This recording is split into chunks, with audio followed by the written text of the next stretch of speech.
boy, do we have a message for all of you tonight. We are live. How are you doing, brother? I'm great. Really excited to be here tonight. Thanks, brother. Yeah. I all of a sudden got super pumped up today, getting prepared for this hangout because all of a sudden I saw a bunch of things fit together on the calendar, and wow, we've got some exciting stuff to go through tonight. Everybody, start getting your pads, pens, pencils, your phone, and putting some dates down because you need to start making some plans for 2023. There's some big events coming up that, wow, I'm excited to talk about it tonight. What else is going on? Well, what else could we expect for going into the last Shemitah of, the 120 Jubilees? Of course, they're going to be marked with signs in the heavens, right? Yeah, and boy, are they. So, I'm sure we're going to draw a little bit of attention with the faces in the thumbnail. Well, these are all the people that we've been talking about, the true Hebrew calendar. So these are rapture watchmen. We've been pointing out to people that pre-tribulation rapture is not, it's not sound biblical doctrine. And so these are the group that's watching for the pre-tribulation rapture, and we've been paying attention to the Hebrew calendar, and there's always these rifts because sometimes what the calendar they say, like the Chabad.org type people, they'll say that Passover is this date, and then there's all these different opinions. No, that's not it. This isn't it. It's this, it's that. So the fundamental truth number 5, it's in the description box. That's how the true Hebrew calendar is reckoned. And so we're going to be going through how that affects its integration with the celestial signs this year. And wow. So everybody that's going with the 322 Nissan 1 whole scenario like that, they are going to miss these heavenly signs. So there's some substantial ones. They really are. Yeah, of course. Like I said, wouldn't you not mark the last Shemitah of the 120 Jubilee cycle with some heavenly signs? And of course they are. They're marked. They're going to line up. You're going to see when you actually keep the first month, which is in the Lamb, right? Tela or Nisan, when you actually put the sun in the correct spot, you're going to find out that some things start aligning with the beginning of the year and in the fall, the festivals and the times and the seasons. And we're told in Genesis that the sun, the moon, and the stars were all put up there to mark times and seasons, right? So it's exactly what we would expect to see in the sky. I'm looking forward to it. I know we've been tracking a few of these things, but it wasn't until we decided to keep the sun, right, in the Lamb for Passover to correctly coordinate the months the way that Moses was instructed to, that it dawned on us that there was a bunch of other things that would have been, a week late or in the middle of the month with no festival in it. What we ended up finding is they hit bang right on some of the most important time periods or markers. Let's say, what I want to say is we use the new moon. It's how we reckon the new month. When we start our month, we use the sun's position within the houses of the sky to mark which month or sign we're in of the year. So what we have this year is two beautiful things that we then found out aligned, which give us a more accurate time period of when we can actually stamp a timestamp onto when the beginning of the year and to the beginning of the fall festival of the trumpets to be tagged. We're going to get into much more depth and detail into that, right, Jason? I know you're going to be showing. So we have some interesting eclipses that are going to take place this year. If anyone's paying attention, we're going to have some blood moons. If anyone's been paying attention, on some very, very special days, mind you, to have these types of events take place. So I'm going to throw it back to you now. What are your thoughts? Yeah, no, it's super exciting. So we were the ones that strayed from the crowd, like you were saying, and we're keeping Passover in Aries the Lamb, the constellation. And so we sort of waited until this whole Rapture Watch crew, because they've all talked calendars, and they've talked about the 13th month and when the 13th month needs to be added and all that type of stuff over time. And they show the stellarium like we show the stellarium, so they're calendar watchers, and they're all going with the 322 for Nissan 1. So that right there, we've separated ourselves completely from that group, and now you're going to see tonight that we're the only ones that are going to be able to hold on to these celestial signs as being in line with the calendar. So it's there's a number of things that we're going to be showing tonight, that we're going to be looking at the Wikipedia and what the space.com and stuff like that has to say about this. And we're going to see the obvious disinfo, the traps that are laid. One of the big ones that you're going to see is the terms eclipse and blood moon.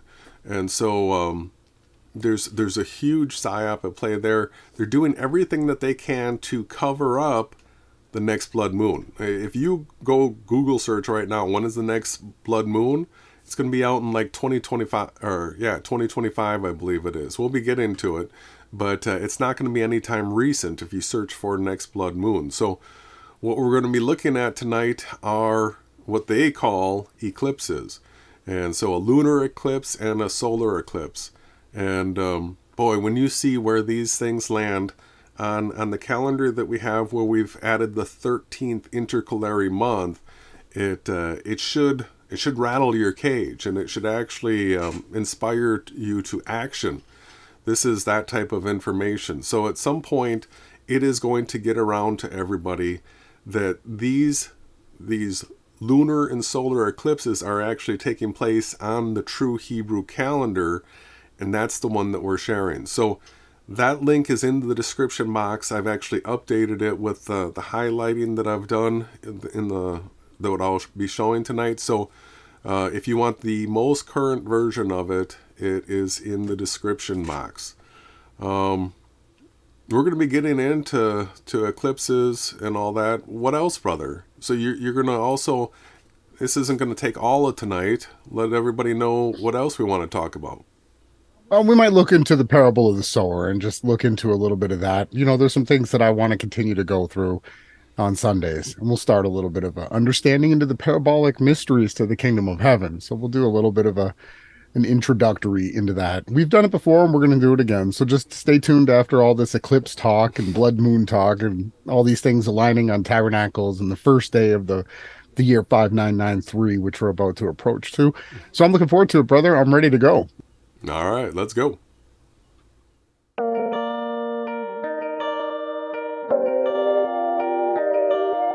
Stare into space as I count the days from when you left. I keep saying I'm fine.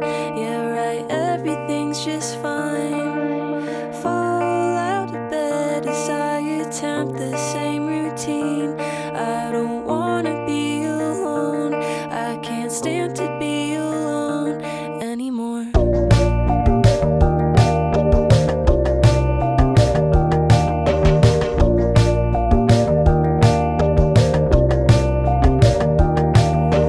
Out with my friends, all I want is to go back home. Throw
And we are back.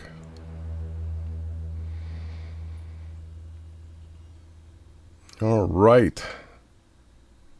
So, let's get into this, everyone. I want everybody to pay attention to lunar eclipses and solar eclipses for 2023. All right. So, what do we got here? We got a picture of we call it blood moon, right? The red moon, and they call it lunar eclipses.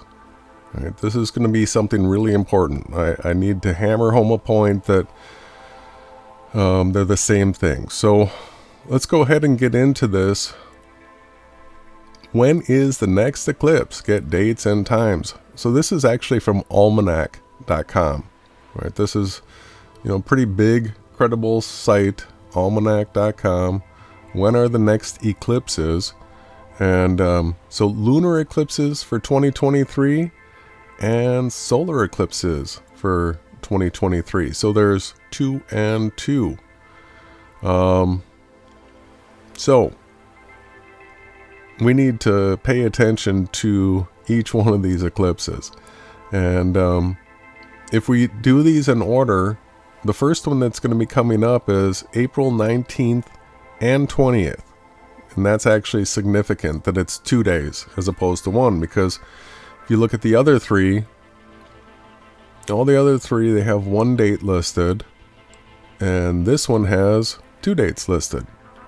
It says it's an annular total eclipse of the sun. This hybrid eclipse, which is seen as annular or total depending on view location along its path, is not visible from North America. It is only visible from the southern Indian Ocean, parts of Antarctica, most of Australasia, Indonesia, Philippines, most of Oceania, and the western Pacific Ocean. So this is the first thing coming up, and they call it a hybrid eclipse. So let's go ahead and check this out. And that should be... No, that's not that one.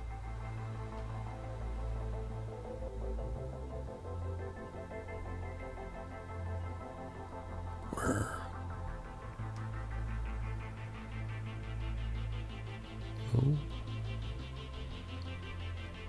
Somehow... 4 tabs to the right, it says April 20th. 1, 2... There it is. There you go. No, this is... Okay, yeah, it is.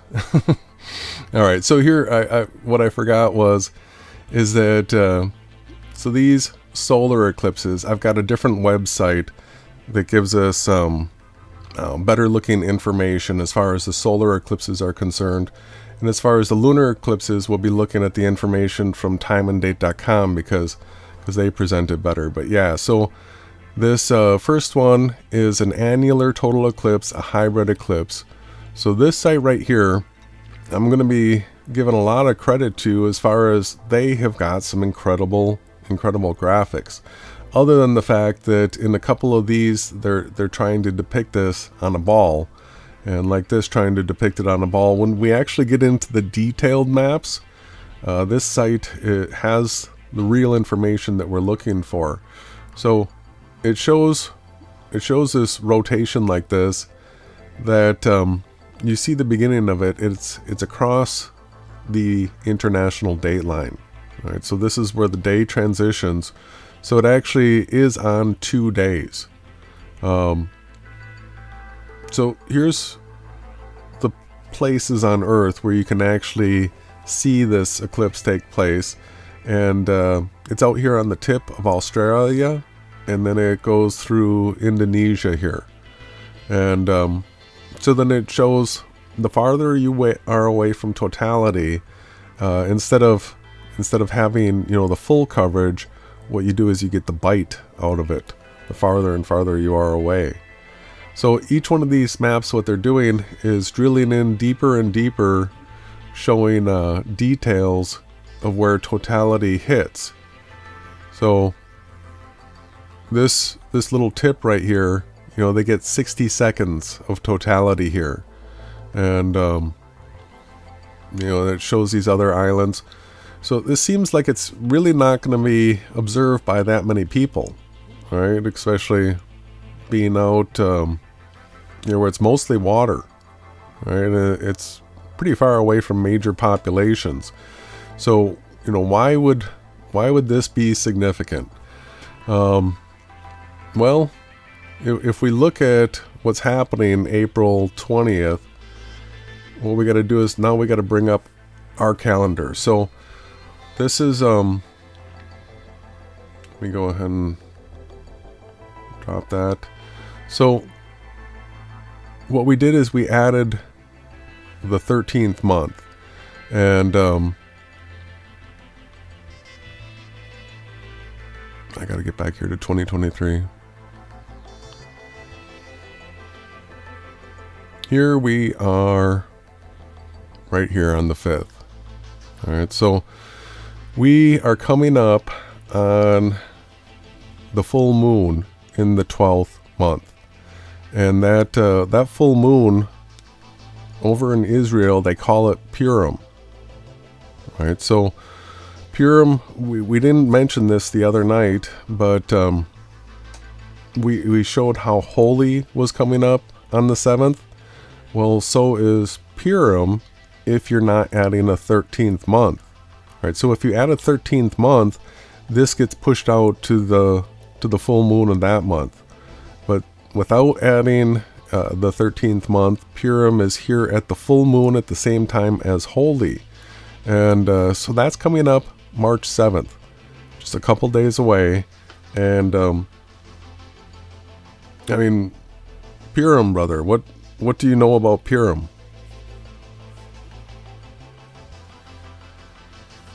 Are you there? Yeah, I didn't know if I was still muted. Yeah, I'm trying to get the chat's not working for me. I don't know what's going on there. I'm doing a bunch of refreshes. So Purim, yes, I definitely know what's going on with that. They take from the book of Esther, and they've invented a celebration where they hide their faces from Yahawashai, who they say hides his face from them, and they promote getting drunk, right? It's absolutely blasphemous, and I'm everything against their celebration of Purim. Yeah, so Purim is actually, if you click on the very first video that YouTube will give you as far as what is Purim, I think it opens with, Purim is the Jewish Halloween. That's how it starts. So, yeah, check it out. So that's happening here. And then here's where the break happens. So the spring equinox happens here on 3/20/2023, right? And then the rest of the world, I think we're literally the only two to actually make this split. And the rest of the world is going to celebrate Nisan 1 on 3/22/2023. And we're going to be showing the old calendar, how everything works out. But now with this 13th month added, look at what happens here. So April 19th, 20th, right? This is the hybrid eclipse that goes across the international date line, takes place on the eve of the first day of Nisan, the first new moon. Right? So let's check this thing out a little bit.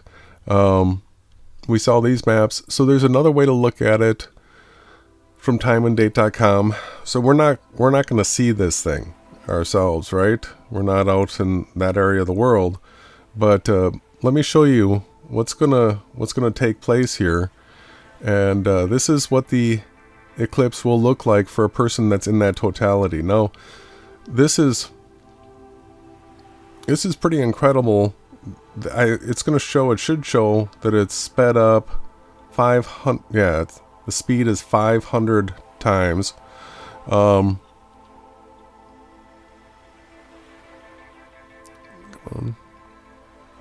So this is 500 times speed. Now watch what happens when the moon comes into position right here. Boom, it locks. Remember, this is at 500%. So that lock right there took that long, and then all of a sudden they separate and start going away like this. Marking. What is this marking? Let everybody know what that just marked. This is the first. It's saying that the at that moment, all of a sudden, boom, the beginning of the new year, right? Well, yes, this would be the start of the year 5993. yes. But I mean, we're still going to use the new moon sighting, but this is an accurate representation of the exact moment that the moon passes the sun. Now, it takes the moon so long to get further away as the sun takes off in his faster speed. Then we see the tiny sliver as the sun sets when the moon is furthest enough away. So this is an accurate boom. Right there would be the beginning of the year 5993, marked with a celestial heaven sign. Yeah, so this is well, we experienced this in 2017. You see, it takes a long time. They come into position, then you have this lock, and this is when you could see the other stars. The temperature changed, and then there was the eclipse shadows. So yeah, the birds got quiet. The cicadas stopped making noises. Everything went quiet. It got dark. You could see stars. So here's the path. When you look at it flat, so you can see it coming through here. It does cross the international date line, so it covers 2 days, and it's literally, when you look at the calendar, this is right on the cusp.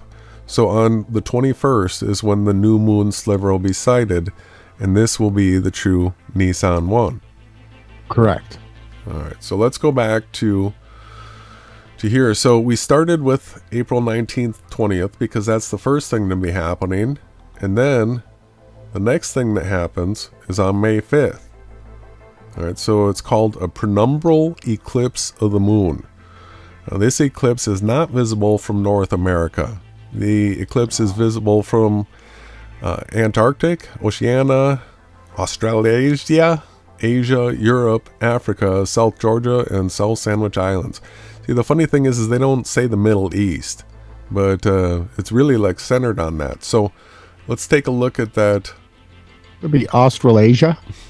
Australasia, yeah. Again, I wanted to point out, you said that this penumbral eclipse happens on May 5th, which happens to be the correct date for Passover. Yeah, yep, absolutely. So it's huge. Okay, the day that the eclipse took place 2,000 years ago, but it was a complete darkening of everything. It was a little different that time, but this time it's a blood moon. A blood moon happens on the Passover date we have. Yeah, so look at the area that it covers. I don't know what this is. I'm pretty sure this is an Israeli sign, right? Just about. Yeah, so Right. this I don't know why the map's behaving like that. Here's the easier one. Yeah, you definitely have. Oh, Yeah, you have Israeli sign, huh? the only For the occupied state of Palestine. the only thing that doesn't see this blood moon is the New World, the Americas, The West, right? Yeah. In the West. and the extreme north up here. Yeah. Yeah, so this is substantial when you take a look at it on the calendar, because once you've added the 13th month and you have the hybrid eclipse mark the beginning of the new year, that May 5th is Passover, right? Well, that's an interesting alignment right there. I have to say, I'll give us a little bell ringer there for the Celestial scoreboard. If you're keeping score right now, that's 1 for Team Yahawashai, and that's 2 for Team Yahawashai, 0 for Team Shills on the thumbnail. Jason pointed out the beginning of our year is marked by a hybrid eclipse that actually takes place over the date line, the time place where we actually change the day. Following that, we have Passover as a blood moon on our timeline on 5/5/2023. Yeah. Bread and wine covenant day, might I add. Yeah, so now what I need to do is prepare everybody for what the shills, the New World Order agents, are going to say.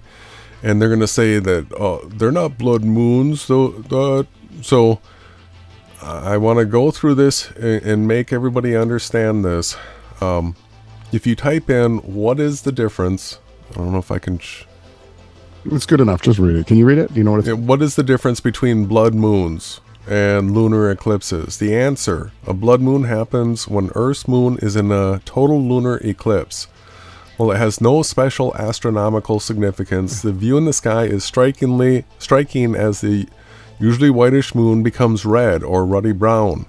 Lunar eclipses can only happen during a full moon, when the sun fully illuminates the surface. So this right here, a blood moon happens at a total lunar eclipse. Now watch this. If you type in when is the next blood moon, 2025? What? That's wrong. Yeah, everything's going to tell you March 13th, 14th, 2025. And so this is where the agents, this is where the disinformation is going to play. They're going to say, no, that's not a blood moon. And they're going to tell you to look it up, and you're going to see, oh no, yeah, there's no blood moon until 2025. So the, let's see here. Instead of it being called a blood moon, they're calling it a lunar penumbral eclipse, where the moon's going to turn blood red. Yeah, but if you look, not a red moon. If you look at the articles, so here's space.com, lunar eclipses 2023, when and where, how to see them. So you see a blood moon coming up here. Now watch this. In 2023, Earth will experience 2 lunar eclipses. The next lunar eclipse will be a penumbral lunar eclipse on May 5th and will be visible across parts of Africa, Asia, and Australia. So, and October 28th. So they say right here that there's going to be 2 lunar eclipses, one on May 5th, one on October 28th, and that, and then if you do a search for when is the next blood moon, you're going to be told 2025. So this is pure disinformation. This is gatekeeping. This is trying to steer you away. If you can't see that, you can't see what's right in front of your face. The difference between, look at this, just keep going on what is the difference between lunar eclipses and blood moons. Question: is a lunar eclipse the same as a blood moon? Yes, a blood moon is a popular phrase that refers to, you'll find answers flipped the other way, where somebody tries to come in and say lunar eclipses are different from something else, right? No. So what is the difference between a blood moon and a lunar eclipse? A blood moon is the same thing as a total lunar eclipse, right? Yeah, it happens at the same spot where the 2 are in the same position in the sky. What is a blood moon? It's another name for a total lunar eclipse, right? Yeah, so, all right, everybody, if somebody tells you that there's no blood moons until 2025, they're a New World Order agent trying to psyop you. So there is a blood moon taking place on Passover. Now we got 2 more things to go through. We're not done. Yes, we got more bells to ring. The next thing coming up is on October 14th. All right, this is solar. Okay, what does that date have to do with everything? So October 14th, 2023 is an annular eclipse of the sun. This eclipse is at least partially visible for most of North America. The annular phase is visible in a narrow path that runs through Oregon, Nevada, Utah, Arizona, New Mexico, and yes, Texas. Woohoo! All right, so right up through Texas. This graphic right here shows you the complete path. We're not on a globe, but this is the path that it travels, and it goes through Central America here, and it goes through all of this north area of South America here. So there was a blood moon to Europe, and now there is a solar eclipse that's happening for the Americas, right? This whole area. October 2023. Yeah, so October 14th too, right there. Let's see how that what fits. date does that happen to be on our calendar? All right. October 14th, 2023, Sabbath. The Texas annular eclipse happens on the day before trumpets. That's another sign in the heavens lining up with another festival date on the true corrected Hebrew calendar. So boom, you have this eclipse that happens in the United States, and then the next day, trumpets. Trumpets. Keep going. It doesn't end there. There's one more to go down there too. All right, and on the Day of Atonement. Yeah. Well, let's go back here. So, the Day of Atonement, October 26, 23. Right, we have a partial eclipse of the moon. That is visible from northeastern North America, but we need to, let's see, we need to slow down here. You skipped to October 2023. What about you? Yeah. What are you doing here? You've got it all discombobulated. So this is the, yeah, I jumped ahead. So the lunar eclipse that takes place is, I got to get this lined up again. Yeah, so it's October 14th. This is what we need to really drill into right now. Right, this Texas annular eclipse. I know you want to jump ahead and talk about what's coming up after that, but we really need to spend some substantial time on what this is. So this eclipse we need to drill in, and that's the one taking place over here in the United States. So here's the maps for that. Now, like I said, this is a great site, and they have these amazing graphics, but what they do is they tend to scroll through, and it's hard to pinpoint exactly what each one of these things means. So some of the ones that are important to it, I took some screenshots of it, and we'll be able to look at them in detail. So this solar eclipse on October 14th is coming across here, and like so I'm trying to think how to stitch the whole narrative together. So this is the day before trumpets, and then we might as well point out right away that there is going to be this lunar eclipse coming up at Tabernacles. All right, that happens at the full moon. So we're outlining the fall festival just like we outlined the spring festival, with eclipses and blood moons on both sides.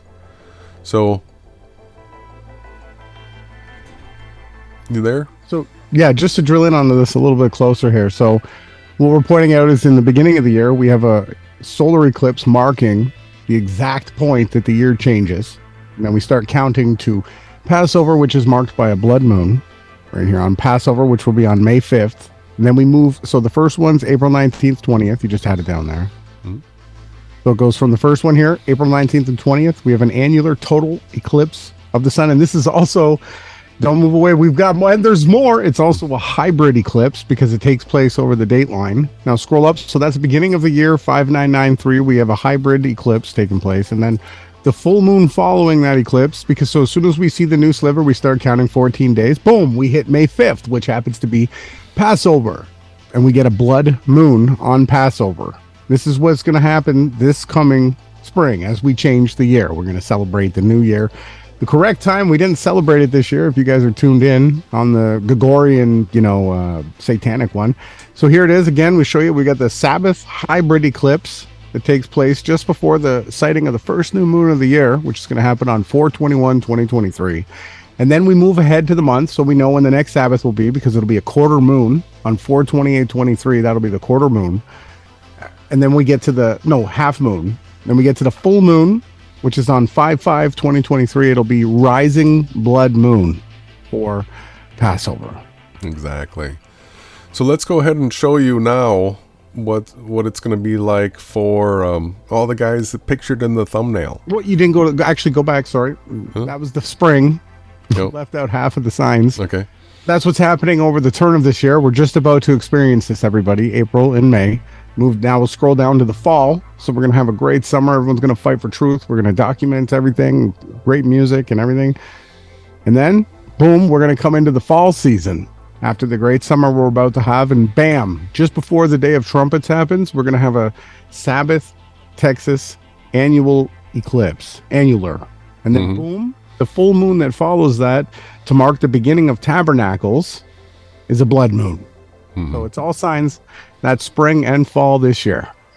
Yeah, and only if you add the 13th month. I'll get into and keep us what happened. Go ahead. Yeah, and keep Passover in the sign of the Lamb. The sun in the sign of Tala, the lamb in the sky. Now, when you don't keep the sun in the sign in the sky, the way Moses was told, the first month shall be Nisan.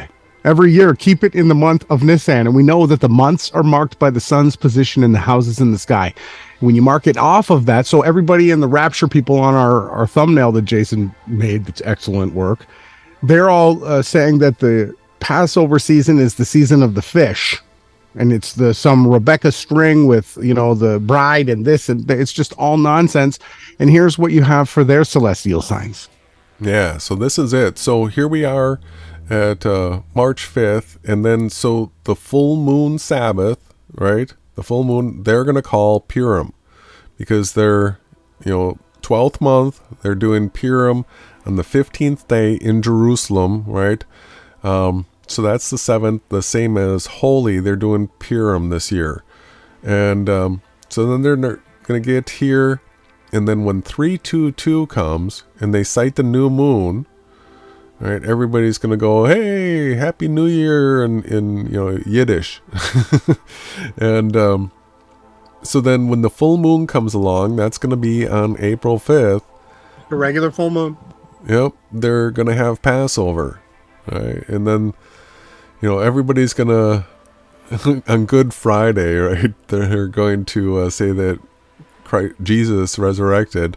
So actually, Resurrection Day would be on the 20th day of the month. So that would be April 10th. Now, a couple of, I think Barry, who's on the thumbnail, is pointing to this day for some stuff.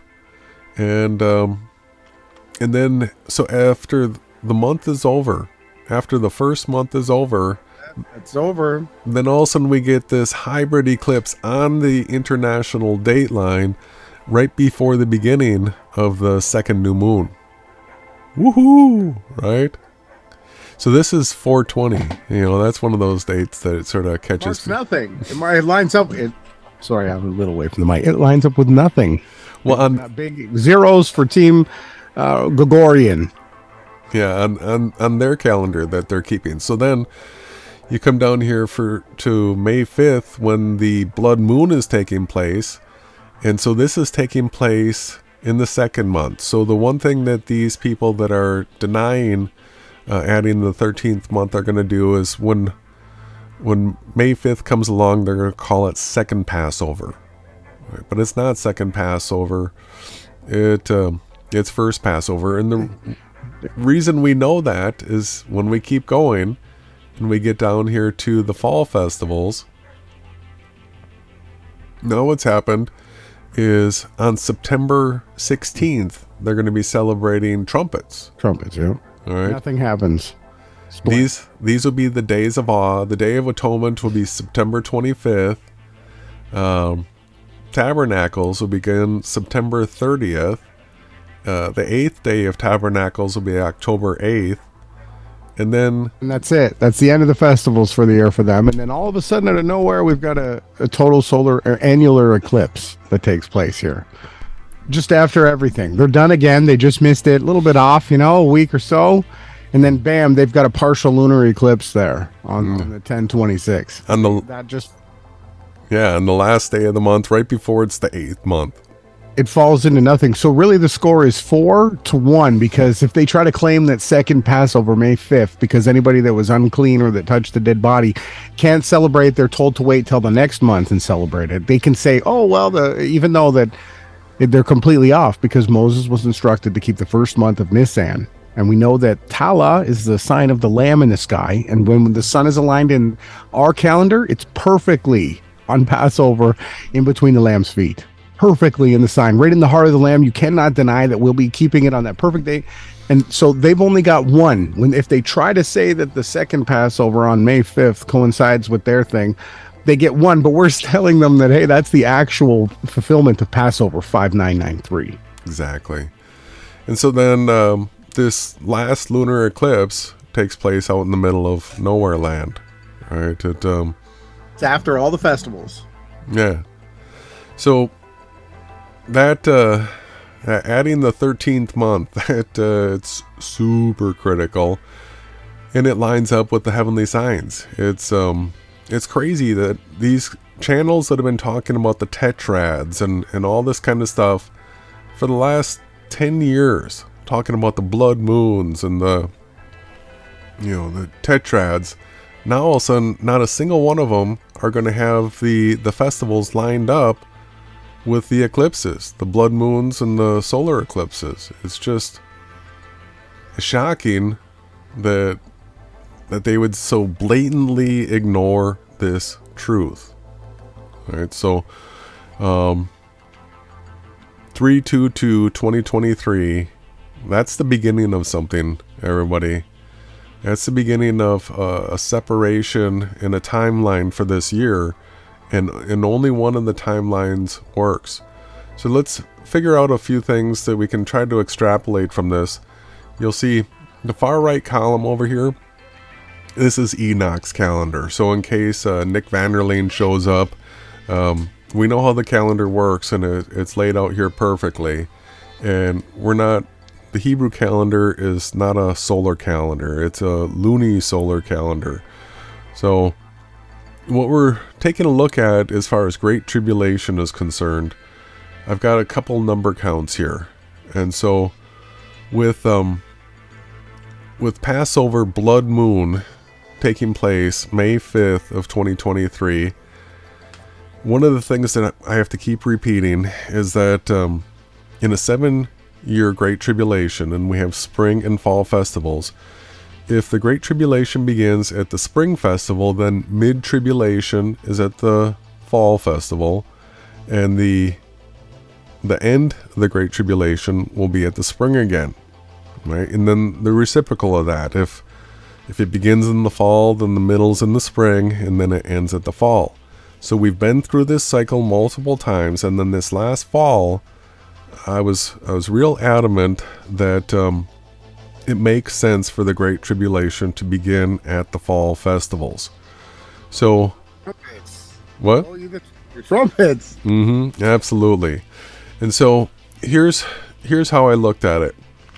With this Passover coming up in May, and then running 1,260 days into the future, I wanted to see where we would land near the festival. So when we get out here to 1,260 days,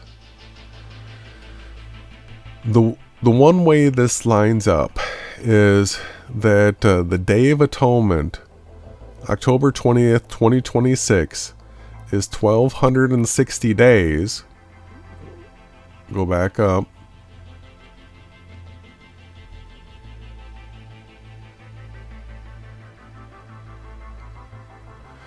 That's 1,260 days from Resurrection Day, the real Resurrection Day, which is May 10th, not April 10th, according to Barry Ah. So this count right here shows us that we're working with, what spring and fall festival we're working with. Now, like I said, I don't really think that we're looking for the Great Tribulation to begin at the spring festival. I'm looking for it to begin at the fall festival. And so if we scroll down here a little bit, you're going to see a second column, a number count here. And in here, let me show you where the beginning of this column is placed. So I'm going to take you back down.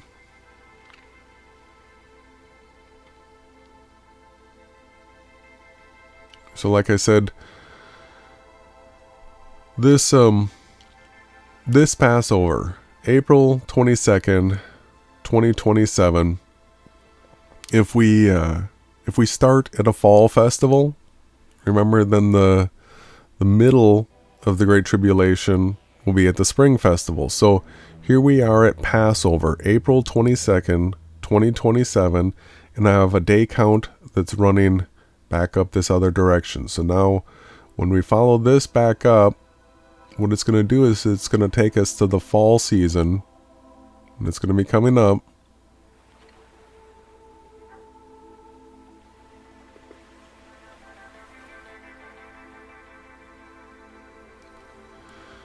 Alright, so here's the 1260 days right here. And what it is it's right after this fall festival season. So what takes place is the annular eclipse takes place, then trumpets, then you have the 10 days of awe with the Day of Atonement taking place here. Then you have the lunar eclipse taking place on the beginning of Tabernacles here. You have Tabernacles, the 8th day. It ends on the 6th. And then a couple days later, all right, just as we come to this would happen in the world at 11/11/2023, you would have a 1260 day count going to Passover 3.5 years later. So the window that I see taking place is, in a few days, in the beginning of this year, right? This split that takes place where at 322, right, where we add the 13th month, that all of a sudden we run into a window where all the things that the world is trying to do to mimic the Bible, they're going to be doing in advance. And so as soon as this full moon, all the way up through 322, it's going to be interesting because they're trying to have the false beginning of the Great Tribulation. They're trying to telegraph it, and we've been seeing it. Like, Ronnie, you've been paying attention to things that are happening with Trump, and so the things that we need to see happen are things like World War. We need to have the Antichrist step up and make his covenant with many for a week. And so these are the types of events that we're expecting to start taking place between now and this October. You have anything to add to that? Well, we're watching and we're seeing all the things take place. The rise of what we could see as the peacemaker, right? The son of perdition, the lawless one, we think is Trump. So we're watching closely all the things that he's doing in their camp. Yeah, so I want to really, really push people to start making plans for going to see the eclipse. I need to show you a couple slides, and these slides should help you get some things in perspective. Once you start realizing, all right. So this is the path right here. All right, this is the amount of people that are living in the path. The amount of people that reasonably can travel to it. There's 214 million people that live within 1,000 miles. Now, this is the type of thing that if you were going to actually witness and experience this for yourself. So, like Ronnie and I, we went and did this in 2017. It's the absolute simulation realization moment you're ever going to have, because nothing that you actually witness can be explained by heliocentrism. And the things that you do witness are actually proof of being in a virtual reality. So this is one of those things where if you want to actually prove for yourself, if you want to experience and if you have any question as to whether or not you're on a fixed and immovable plane, whether or not you're on a ball spinning through space, if you want to know for yourself, the only way to actually prove for yourself is to go test for yourself, and that means you have to go get there. And that the United States, there's the opportunity for all these people to come, and a lot of people will actually, this is going to be a big thing.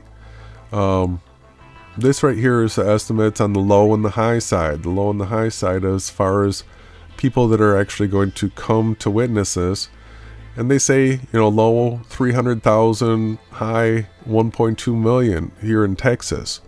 So I have a feeling that as things start transpiring and people realize that the true Hebrew calendar is lining up with these events, that this is going to be something that they are going to want to go experience. And so travel plans are essential in order to do this, because there's not housing and rooms for people along this entire path. So some of these charts here, if you live in the path of totality, you don't have to travel anywhere to get to it. These other highlighted zones, it's going to take you, the 8 to 10 hours. That's a substantial drive, and then you got to have places to stay, and this actually all does book up. So if you want to experience this, you will have to plan for it if you don't live within totality. Let's see here. Okay, we already saw that one. So one of the things that that we're doing, once we recognize this, we live out here in the Austin area, out in the hill country, and so we actually live in the path of the April 8th 2024 eclipse, where we don't have to travel. We wouldn't have to, but what we did with the 2017 eclipse is we went to the crosshairs of it. So the crosshairs of the 2017 eclipse takes place in Illinois, and when we went there, this is one of those things where you have to make plans, get off your butt, and go somewhere. We got there, and it turned out that there was huge, like 200-foot cross on the hill on the other side of the valley, where we were in the center of the eclipse crossing. Now, the center of the eclipse crossing for what's taking place here, October 14th, 2023, and then the April 8th one, which is going to be crossing up to the one in Illinois. So the center of this area, what I did is I booked a Airbnb out here in the center of this for this eclipse, so that we could have a place to be there and observe this. And so this is coming up, everybody, where we're going to see things kicking off in March, and I don't even know if the Airbnb booking is going to be something that we get to use. We're going to have to see what happens within the world when there's war declared and all these types of things, if travel's going to be possible anymore. But for those, if we do just move through the Spring Festival without travel being restricted, things like that, if you want to, no, I'm not saying you have to come to Texas, everybody. If you want to, there might be a way that we can actually meet up with you. But this route right here, all right, if you live in the United States, you could make plans to actually experience this.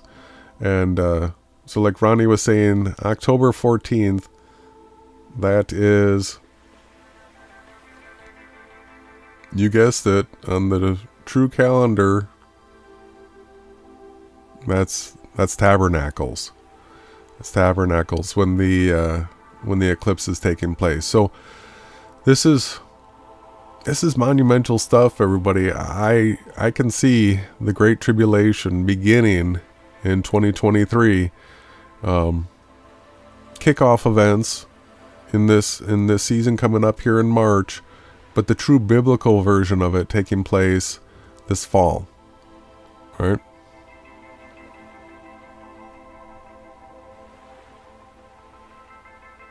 I don't know if I... Yeah, we can see it all too. This is a tabernacles eclipse following a trumpets eclipse as well to kick this off. This one follows, again, we've got on the 10/14, and then we come down to 10/28, right? So we've got these two signs that take place back to back. It's incredible. All of this is incredible. You know, I'm really looking forward to seeing all this take place and be fulfilled in the correct season and time. Yeah, absolutely. So then there's one more thing that gets fulfilled, and that is, so that intersecting Great American Eclipse that takes place April 8th, 2024. Right, the one that's going to go through the intersection. The next Great American one, right? The next Great American Eclipse. Saw the first Great American one. Jason said we went to Altona Pass with the big 300-foot cross thing that was there.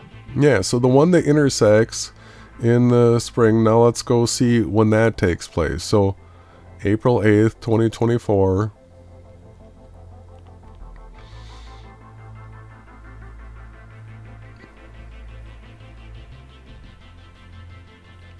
Oh, I hate the way it scrolls.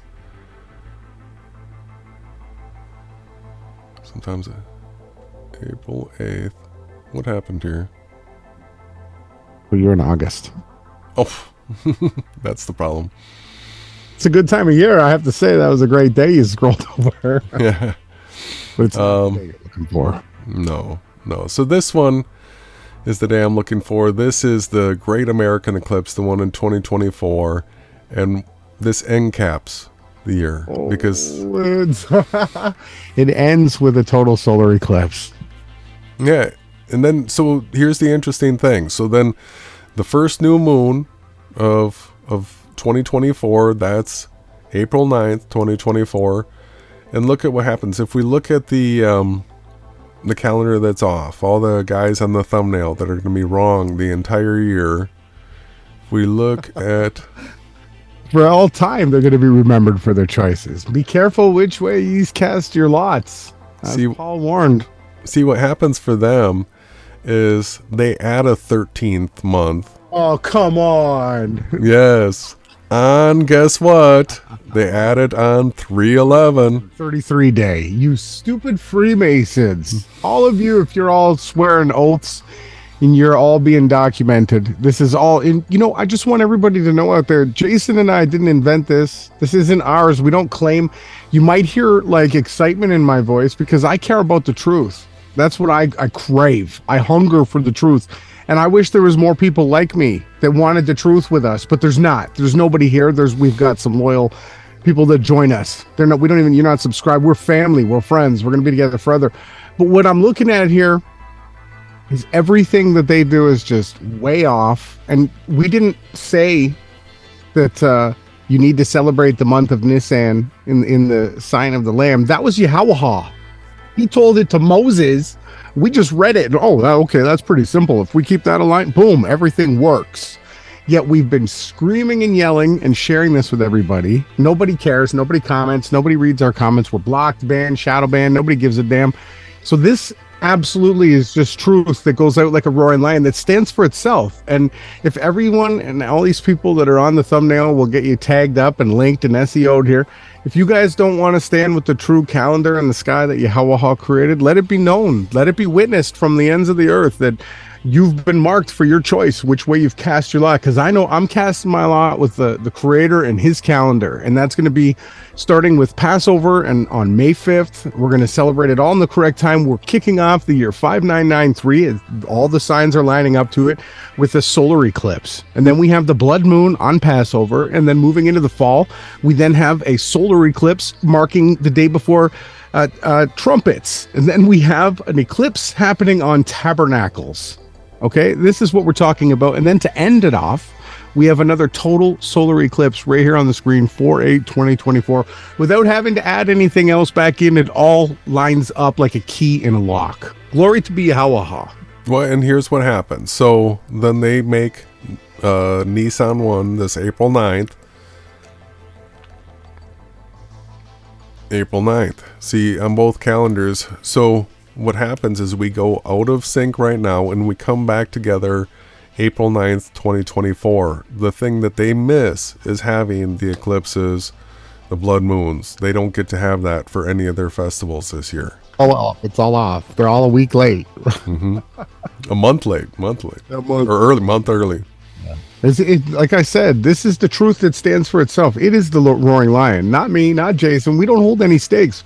Jason and I just want the truth, and we want to share it with you guys, and we want to share music.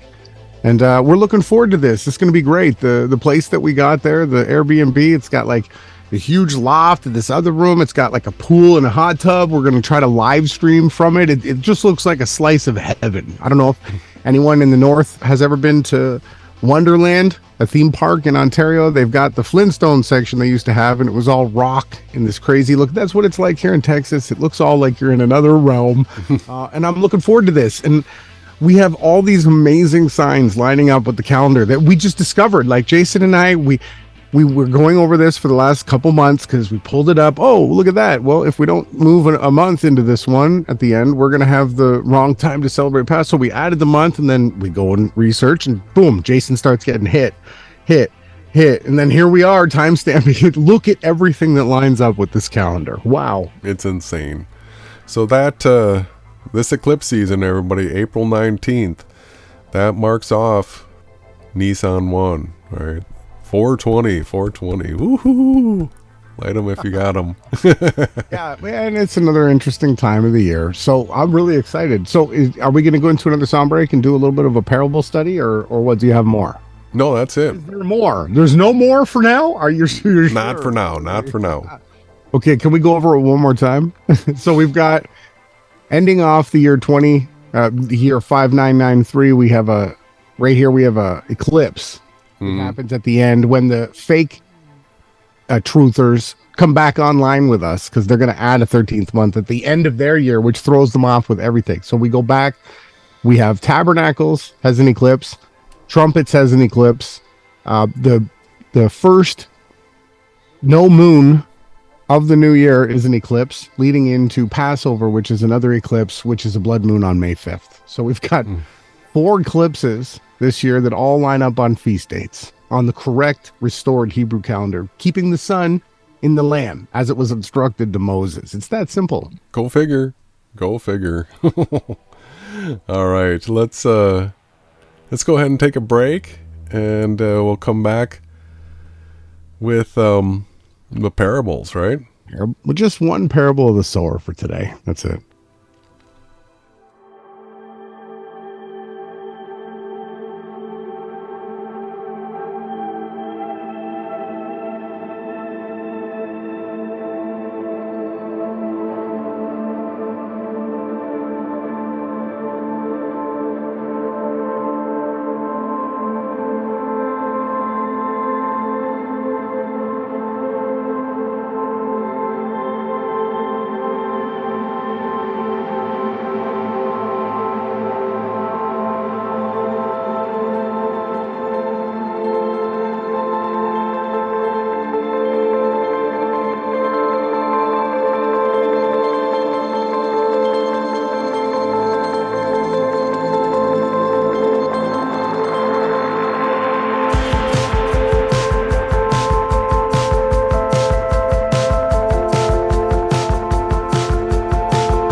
And I've great just song to get us moved into the next section of the podcast.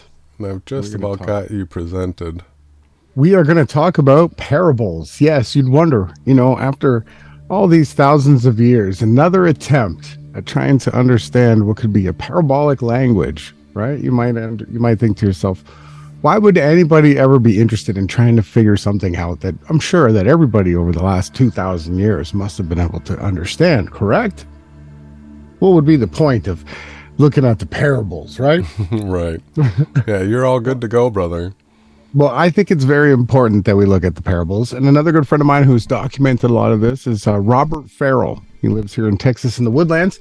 He's been a friend of mine for a very long time. Before I even had a YouTube channel, we used to talk on the phone. Well, I mean, Robert does a lot of the talking, but I enjoy listening to everything that he has to say. So let's get into this. I want to explain to you guys the introductory into how to understand the parabolic language. So there is a light hidden within the scriptures, right? It's a hidden pictographic language that uses keys where you can interchange words, right? So I'm sure you've all sort of heard this in sort of a way or so, but we're going to try to outline it as simple as possible, and we're just going to take our time. There's many parables. There's the parable of the tares and the talents and the sower. And we're going to get into all those things, but today we're just going to look at the first one here because it's explained in detail in multiple books, Luke, Mark, and Matthew. So we're going to read here. It says, "And I will begin with this parable because it is one of the few explained in detail," repeating what I said here, and also because in Mark 4:13, Christ makes it clear that the proper understanding of it will be crucial in understanding other parables too. Also, it must be understood that for the sake of clarity, Robert has used a combined gospel here, New Testament, so that significant information won't be excluded. He uses all the different books that he can find. Robert is he's a researcher, right? 1 second. Yeah. So in Matthew 13, go ahead.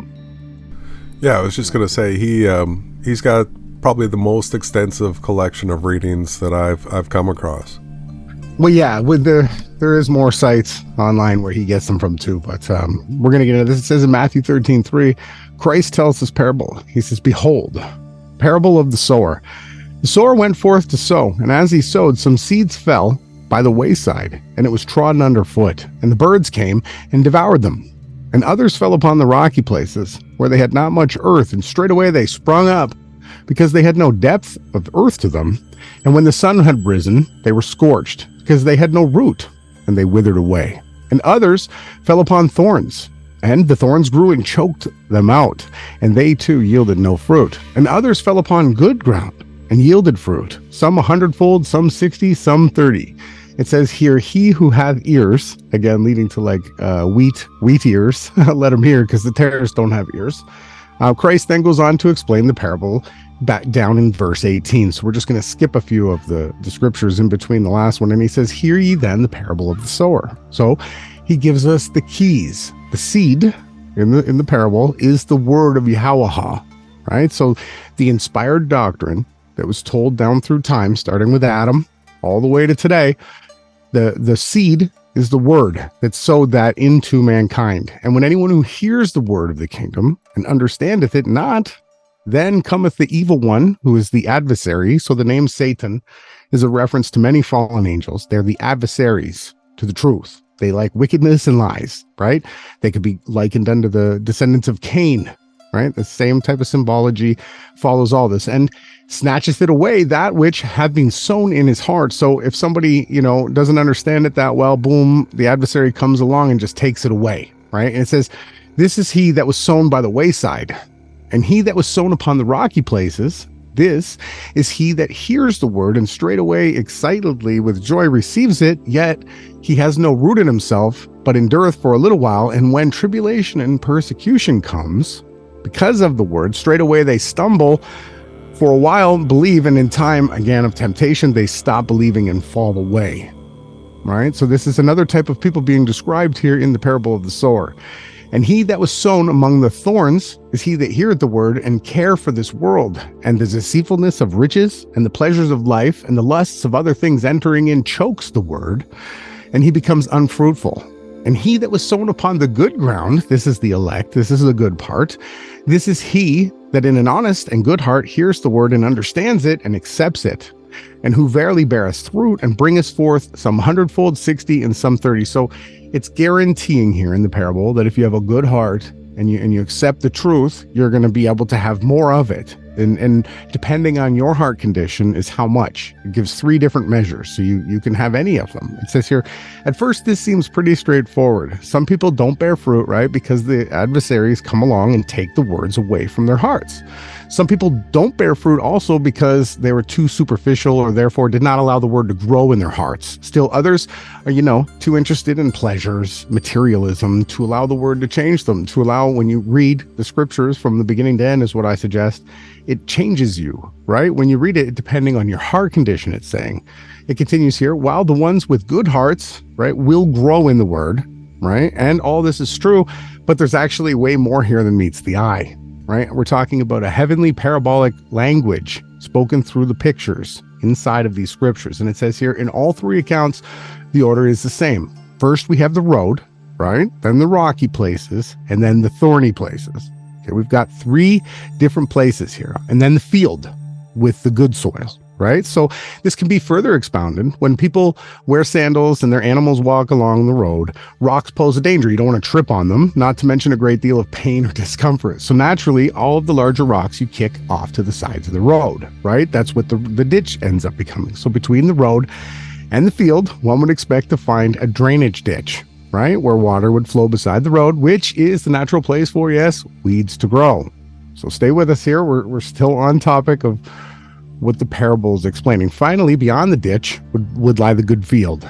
So it is evident that we have a vivid, logical picture of a man walking in a straight line, right? Straight line from a road to a field.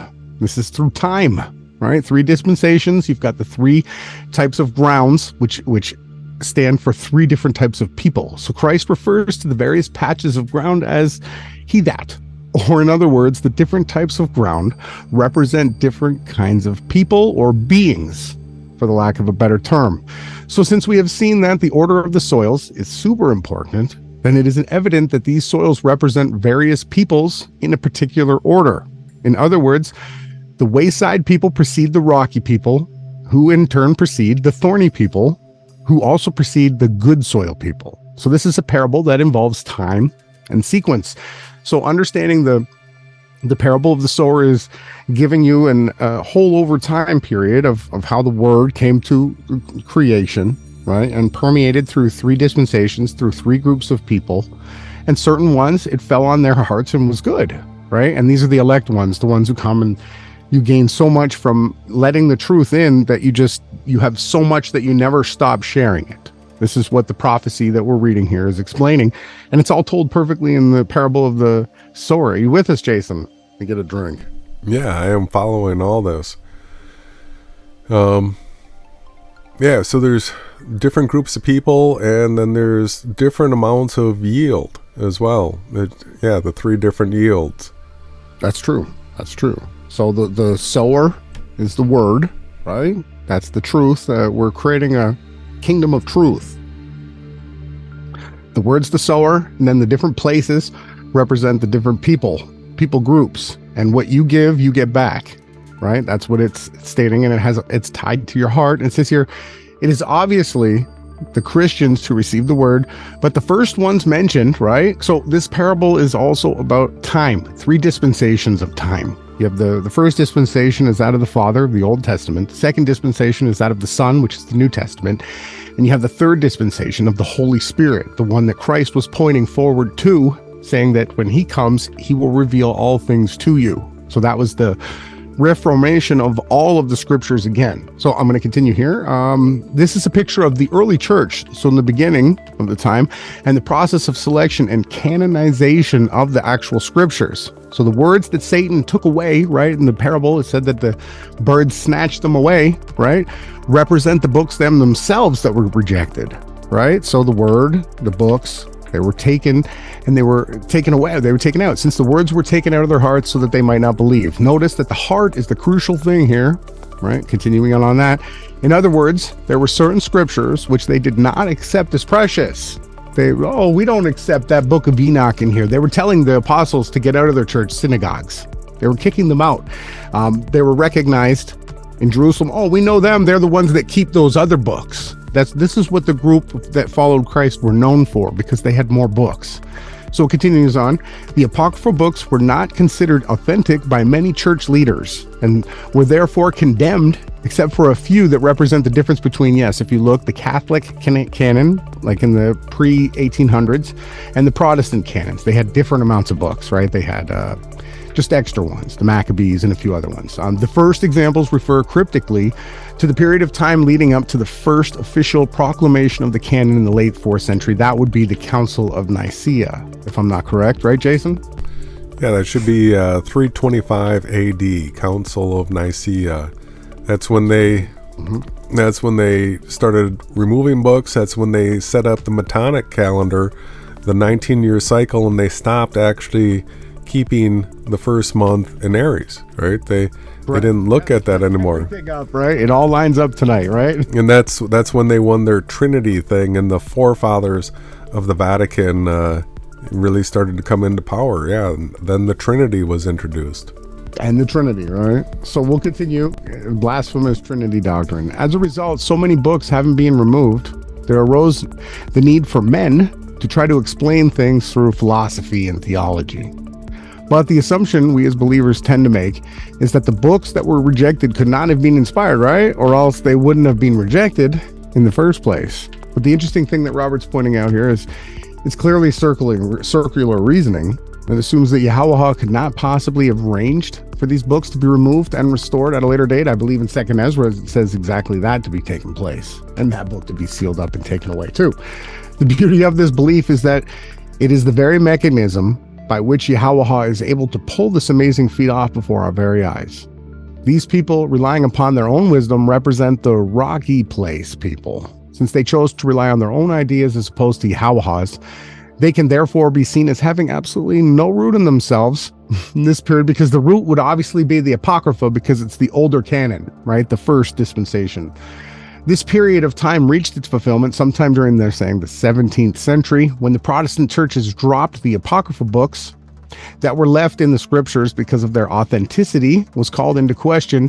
Thus, they were scorched. And also, so this is the 3 denials. So Peter is a parabolic key for the church, right? I will build my church upon Peter, Petros, rock, right? And Peter denied Christ 3 times. So that they denied Christ in the first dispensation. They denied him here in the 17th century, and they're still denying it today for the 3rd denial. And that's another way that you can test these keys, is they work throughout every single book. They all match, they all line up. So it continues here.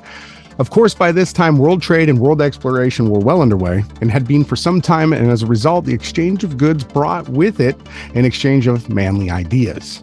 And the one thing that particularly everybody understood, money. With the whole world now within reach, religious ideals gradually began to give way to more secular concerns. This has more or less been trend up to this very time. Still to this day, Robert wrote this 20 years ago. We see the world now is an unparalleled state of materialism and hedonism, and for obviously the New World Order's lust for power, right? We can see this. It's 15-minute cities. Everything's just getting crazy. When this present generation will be presented with these mysteries, they will, yes, reject them, of course, since so many are so worldly, they will be deceived or choked by their riches. So those who will accept the apocryphal books, along with the mysteries that are being revealed by Yahawah in these last days, will be the good soil people. These are also referenced to the elect ones that are spoken of in places like Mark 13:20 and much more in the apocryphal books too, especially in the book of Enoch 1 and 2. If you read the 2nd book of Enoch, really gets into the people who are coming at the end of time to put things back. It's very, very bold, blatant. There's no denying what the book, and they took the book of Enoch away, of course, because it explained everything from the fall of the fallen angels, why their children were condemned, the Nephilim, why we have the demonic things that torment people in their minds. It's all perfectly laid out. So we'll continue here. So the elect, this last group, the 3rd group of the parable, remember it was a parable over time with 3 types of grounds and 3 types of people. They will be able to expound the parables and reveal the mysteries when they arrive at last. Woohoo! Since they will both understand and accept the word. It comes down to your ability in your heart to understand and accept. And they shall be the generation that bears the fruit. So this is just the part 1. It's just a slow introduction into understanding how parables work. right? So there's keys within parables, and they're pictures. They're things that you could write down like a picture. So the word was Christ. You can interchange. Anytime you see Christ, you can interchange it with the word. And the way that it makes sense is, all the people will say, oh, you Christians are satanic because Christ said, take of my body and eat this bread, take of my wine and drink of it as my blood, because Christ was the parable of the word. And eating the word is constantly brought up throughout the scriptures. John had to eat the scroll. Was it Elijah who ate a scroll? A bunch of this eating of the word is constantly parabolically being told here. These pictures, they're very, very simple to understand, yet people have been blinded to them for a better part of 2,000 years, because the apostles knew these and they were murdered, and anyone else that could speak the language was also killed. And then they started taking the books away, and it's now coming back together. So I think next Sunday, I think we'll go into the parable of the tares, because it matches, right? Because we've got, this one was the parable of the sower, right? So it's 3 grounds, 3 types of people, 3 dispensations. That's what we learned tonight. It's very basic. It might seem complicated to you. I don't know. If you have any questions, leave them in the comment section below and we can get into this. And we'll leave a link to Robert's site. He's got this and he reads it and he goes into other things, which we're also going to go into together. Yeah, so this lays the groundwork. Those scriptures that were hidden are coming back, like Enoch, and they were reserved for this time period. So they are going to come back into the awareness of the whole world. And thank you, brother. That was awesome. Yeah, and well, I just reading Robert's work, and I've been studying this for well over 10 years now. This is just the first step into completely having a whole new understanding of basically the light within the word, right? Couched within the regular scriptures, we have another language here. So if you don't understand what I'm saying, you will, over time, you'll start to be able to read another language through pictures. And that's the beautiful thing of how this actually woven its way through time, is because it was through pictures that people were able to basically mask it. In the likewise, you see the New World Order with their signs and symbols, right? Well, Christianity has its own. And, it's the only quote unquote mysterious parabolic language to any type of kingdom amongst any of the so-called beliefs that a creator could be in. This one actually comes to life. A light starts to appear within the words on the pages. You start to see a living character, the word, in these books. And it's amazing how they all flow together and how it all backs each other. And you start to see that absolutely everything, right down from your birth, my birth, to all of we're all parabolic. Everything in this reality, in this creation, was created in a parabolic pictographic language, especially the sky. We were talking today about the heavenly signs in the sky. These are all parabolic pictographic pictures that we're looking at in the sky. Now I'm telling you, the inspired word, right, of creation put those pictures into these books, and we're going to be learning about them together. I'm excited. Oh, that's fantastic. What an exciting day. So hopefully word starts to spread about how 2023, the solar eclipses, the lunar eclipses or blood moons, how they actually do line up with the true Hebrew calendar and the things that they line up at. So it's exciting times coming up, everybody. Very exciting times. Hope to hear from some people. Anything else, brother? Oh, no, just thank you everybody in the chat for tuning in. Hopefully you guys were able to learn with us tonight. And if anybody wants more of this stuff, leave a comment below with any of your thoughts. If you're going to be standing with the New World Order team on the missed signs calendar, why don't you tell us in the comments? I'm going to stay with, where's Nick Vanderlane? He's already celebrating Passover or something. Boiled meat he's having with his air roof. He's got his air roof up. He's allowed to carry, but he's not allowed to eat anything but boiled meat. That's Vanderland. We got 1 second before we go. Above Vanderland, we've got Leland, who he's been off the scene. He started freaking out. He couldn't stay where he was. Well, that was him at that sacrifice that they had at the Temple Mount. Him and James. That we're going to get to that. Above Leland, on the far right, we've got Pastor Sandy. I don't know. He's probably, all these guys are rapture guy, except for Adam. Parable of the Vineyard Fig Tree does not believe in a rapture. We got Jerry Tony. But that's how we got That's how he got started as a rapture watchman. Yeah. He was like him and Justin Best, who we're going to put on the screen and then cross out because he's on Team Azazel now. So directly to your left of Pastor Sandy on the top right, we got Jerry Tooney. And then below Jerry Tooney, we got Adam Fink, Parable of the Vineyard, he did a video completely talking about how to celebrate Passover, what to eat, and he's celebrating it 1 month wrong. We got below him. Don't forget the Fink flood. Or he celebrated Passover. It was last year, the year before, and he got flooded out. His entire camp got flooded. It was wow. And he's apparently going back there again this year. Below Parable of the Fig Tree, we got Steve Fletcher, who fails all 6 of the fundamental truths. Just keep that in mind. He fails all 6. To Steve's direct right, our left, we've got Yakov, who is, what's the name of his channel again? He's God's roadmap to the end. He's got the heliocentric graphic and God's roadmap. He is the ultimate IPAC goat 2 guy. Like nobody does IPAC goat like him. Saturn's gonna get exploded and rain down on Earth, he says, the planet Saturn. And then beside to his left, our left, his right, we got Yakov. Or no, that's Harry Potter, Ken Potter, who was Barry at the top left, who said he was having an interview with Harry Potter. He dressed up Bones, Moses' bones too, mind you. That's him on the left. So above him, we got Aaron from God in a Minute. God in a Minute channel. This guy just constantly talks about rapture. And then we got to his right, Barry, his best friend. They met up and everything.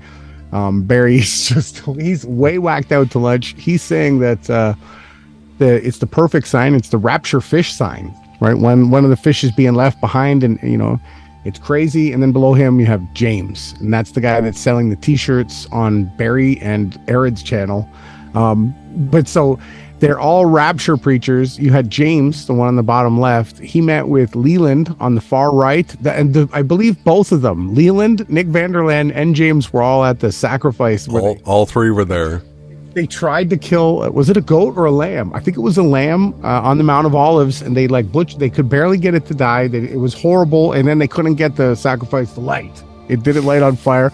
Leland was acting like he was going to puke. He was acting all upset. He confronted, because Leland and Nick Vanderland knew the guy that was killing the lamb. And so James was there too at that was the covenant of the 70 nations that they had there. Leland ran away from Nick. I guess Nick intimidated him. Yeah, Leland ran. So those are your guys, and there's more. There's even more people that could be on the screen, but we didn't have enough space. Scotty Clark. They all stand witness to the incorrect calendar, and they all stand out here as supposed teachers that are like researcher guys, right? Biblical scholars and priests and prophets, they even call themselves, these guys. Yeah, the group that was all telling you about the tetrads and stuff like that, now all of a sudden, because they won't keep Passover in the Lamb, now all of a sudden they don't get to use the celestial events of the blood moons and solar eclipses this year. So too bad, so sad, you don't get to use them unless if you actually step up and admit that the fundamental truth number 5 is absolutely correct. And once a person admits that, then you look at the rest of them, and you don't want to end up like Steve Fletcher, where he gets all 6 wrong, right? All 6. He fails all 6 fundamental truths. Steve there with the big laugh. Yeah, even I think it's great. Yeah, even guys like Adam Fink will get a couple of them right? Yeah, Earth is flat, but he gives you the wrong map.